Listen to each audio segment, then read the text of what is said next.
bienvenue dans l'interview Écho. Notre invité aujourd'hui, un invité hors pair, Olivier Babot, entre autres consécrations, a obtenu le prix du Cercle Turgot. Il consacre le meilleur livre d'économie et effectivement cela concernait le désordre numérique. Et puis il est capable de nous faire comprendre les évolutions de l'économie du moment. Olivier Babot, bonjour, merci d'être avec nous.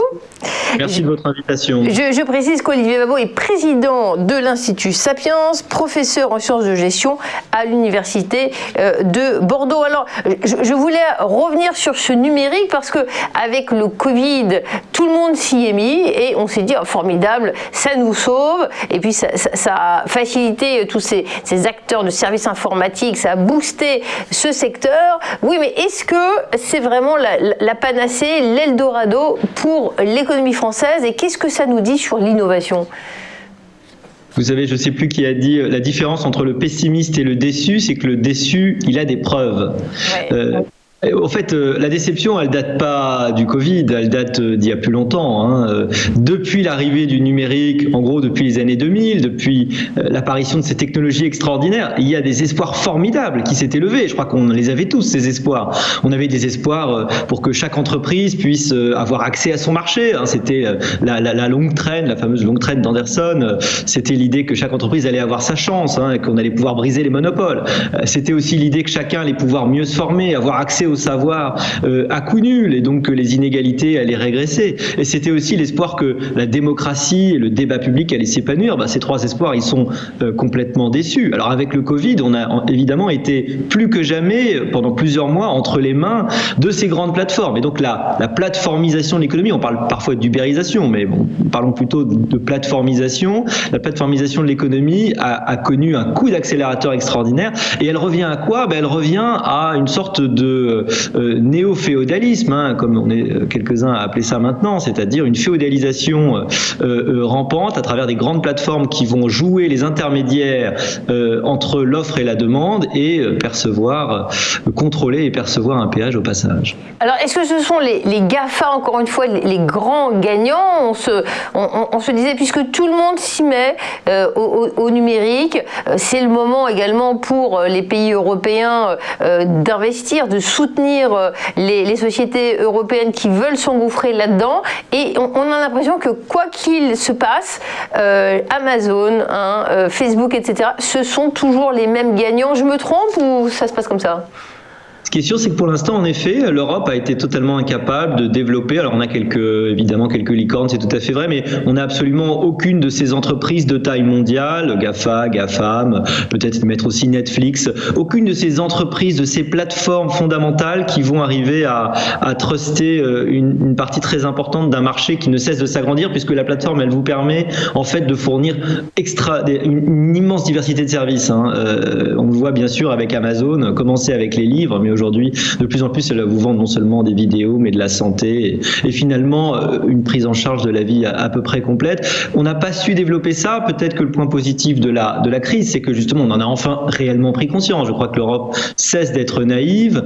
Maintenant, il y a loin de la coupe aux lèvres entre le moment où on se rend compte qu'on a été très naïf et qu'on a laissé passer tous les trains et le moment où on raccroche les wagons. Alors, il y a également, particulièrement en France, on le voit dans les élections régionales, je change de sujet, avec cette émergence de partis de gauche, une grande exigence de réduction des inégalités, une demande sociale très forte, en tout cas relayée dans les médias, et on pensait que le numérique allait résoudre ce problème avec cet accès à la culture, à l'information, au savoir. Est-ce que, de ce point de vue, on avance ? Oui, alors en réalité, si on regarde les sondages et la sociologie électorale, il y a une droitisation très forte. Plus de 75% des gens aujourd'hui votent à droite. Donc, il y a une différence entre le poids médiatique et puis le poids électoral qui est intéressante d'ailleurs. Mais ce qui est vrai, c'est que le XXe siècle a été un moment d'extraordinaire égalisation en fait des sociétés, comme jamais dans l'histoire de l'humanité depuis le néolithique en fait. Et cette vous remontez loin, c'est bien. Avant le néolithique, c'est plus compliqué. Il y a plus de débats, mais en tout cas, à partir de la sédentarisation, il y a eu les inégalités en fait ont explosé et ont été à leur maximum de ce qui était possible. Et beaucoup plus jusqu'au 19e siècle, qui probablement a culminé à ce moment-là.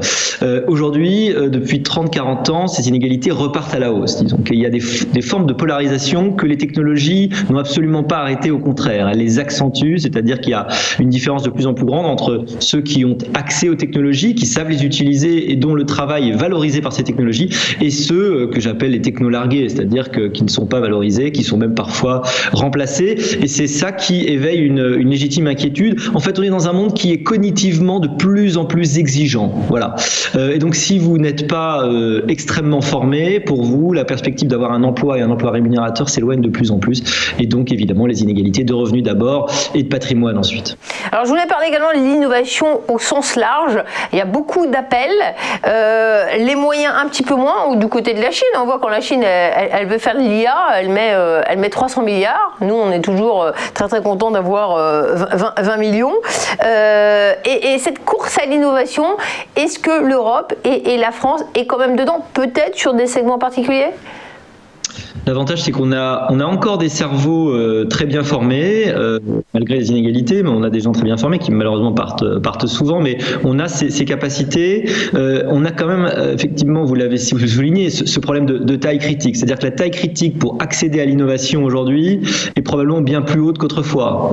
Il faut pouvoir mettre des dizaines de milliards pour développer de l'IA aujourd'hui. C'est-à-dire qu'on parle plus de millions. Autrefois, peut-être que vous aviez pas mal d'innovations qui pouvaient se faire quasiment dans un garage avec juste de l'intelligence et pas grand-chose. Aujourd'hui, les technologies fondamentales, c'est-à-dire les biotech, intelligence artificielle, mais tout ça est évidemment relié, elles nécessitent des capacités absolument énormes et là, on les a pas. Donc ça peut nous rendre encore un peu pessimistes. C'est-à-dire qu'on n'a pas la capacité à avoir accès au développement de ces choses-là. Maintenant, l'économie va très très vite et maintenant qu'on a pris conscience de ces évolutions, il n'est pas impossible qu'on arrive peut-être un jour à ne pas rater un tournant. Voilà, parce que je ne dirais même pas en réussir vraiment un, mais en tout cas ne pas rater un tournant, ce qu'on a fait pour l'instant avec une très très grande constance. On reste marqué cette année par la pandémie sur toutes les actualités.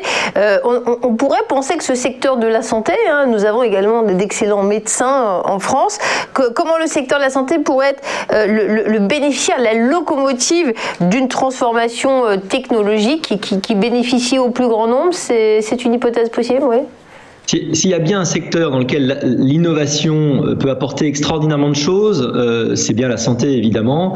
D'ailleurs, en fait, on en profite tous, on s'en rend pas nécessairement compte parce qu'on n'est pas des spécialistes, mais la capacité à mieux traiter les cancers, la capacité à mieux isoler la particularité des maladies, elle progresse d'année en année et même de mois en mois, et c'est absolument prodigieux. Il suffit de regarder aussi, évidemment, les chiffres de mortalité. On est, grâce à la technologie en santé, dans un autre monde, et c'est tout à fait heureux. Le problème de la technologie aujourd'hui, c'est effectivement la capacité, garantir l'accès à tous de ces nouvelles technologies de plus en plus, et probablement arriver dans les vieux pays développés comme nous avec un très très puissant, très luxueux système de protection sociale, arriver à garantir l'équilibre de ce système et tout en maintenant l'égalité d'accès. Ça pose un problème non pas seulement d'introduction de l'innovation, mais je crois aussi de moyens, mais d'organisation en fait. On a un problème d'organisation. La technologie fait partie pour moi des solutions, ce qui permet par exemple de libérer du temps pour les travaux comme ceux du care, ceux du soin, afin qu'ils soient faits de meilleure qualité. On dépense en France 11% du PIB en santé. On est plutôt au même niveau que l'Allemagne, que d'autres pays, plutôt plus haut. Donc c'est probablement pas une question de moyens, mais c'est une question beaucoup d'organisation. Voilà. Je vous ai lu sur un sujet extrêmement intéressant, les élites. Certains, des voix se font entendre disant qu'il faut supprimer les élites, qu'on n'a pas besoin d'un pilote dans le navire finalement, et que si ces élites ont des compétences supérieures, il n'y a pas de raison qu'elles aient le pouvoir. Je trouve que c'est une tendance inquiétante. Qu'est-ce que ça veut dire sur la méritocratie ? C'est une notion qui n'est plus en vogue ? Oui, il y a beaucoup de livres. D'ailleurs, j'ai fait quelques chroniques là-dessus où je fais un peu la synthèse des quelques bouquins qui sont sortis en même temps, très critiques vis-à-vis de la méritocratie. À mon avis, et j'essaie de faire une critique de cette critique, ou en tout cas de la questionner, parce que je crois qu'il y a un vrai tournant aujourd'hui. C'est-à-dire que jusque-là, vous aviez des révolutions, vous aviez des évolutions sociales, vous aviez des contestations, c'est millénaire, hein, mais qui consistaient plutôt à remplacer une élite par une autre. C'est-à-dire qu'on contestait les élites et on disait qu'il fallait plus ou moins prendre leur place. Ce qu'on conteste aujourd'hui, c'est l'existence même de hiérarchie. En fait, c'est le rôle même des élites, c'est l'existence même des élites, ce qui est peut-être une conséquence d'une forme d'égalitarisme très très profondément ancré chez nous. Et d'ailleurs, Tocqueville l'avait déjà remarqué. Et je pense que ça pose problème aujourd'hui, puisqu'on se rend compte que plus personne, quelque part, n'a de légitimité à représenter les autres. On l'a vu avec les Gilets jaunes qui n'arrivaient pas, qui ont buté sur ce problème de la représentation à un moment donné, qui nécessite que vous acceptiez une forme de hiérarchie, une forme de désignation de celui qui va vous représenter, comme autrefois Hugues Capet avait été élu roi, le premier capétien, n'est-ce pas, Hugues Capet, il avait été élu par ses pairs. À un moment donné, il faut trouver un système pour hiérarchiser les gens qui vont avoir des postes de direction, sauf à croire une sorte d'oclocratie, de pouvoir de la foule, qui me paraît en pratique en fait juste impossible. Voilà. Donc les compétences, quand même, on peut s'y fier, ça reste un critère qui permet d'expliquer pourquoi une personne va être plus aux responsabilités. Oui, en fait, on se rend compte que si on regarde les lettres des fondateurs de la démocratie américaine, ils ont en horreur la démocratie, d'ailleurs, c'est amusant, d'ailleurs Platon aussi, on s'en souvient, qui dégénère toujours en démagogie puis en tyrannie. En revanche, ils parlent d'aristocratie des talents. Et donc tout l'enjeu de la Révolution, c'était de substituer à l'aristocratie héréditaire une aristocratie des talents fondée sur la sélection des plus méritants, mais peut-être le mot mérite, il n'est pas très très compréhensible. C'est pas une question d'effort, c'est une question de niveau et de compétence. Vous parliez du bateau, on peut parler de l'avion. Voilà, vous allez plutôt confier la conduite d'un avion, surtout dans la tempête, aux gens les plus compétents. Voilà. Et ben pour moi, il fait partie de l'élite économique, l'élite intellectuelle, et je m'en réjouis parce que ça fait des interviews très intéressantes. On apprend des choses. Merci Olivier Babot, président de l'Institut Sapiens, auteur aux éditions Buchet-Chastel du nouveau désordre économique. On parle du désordre numérique. Merci pour cette interview.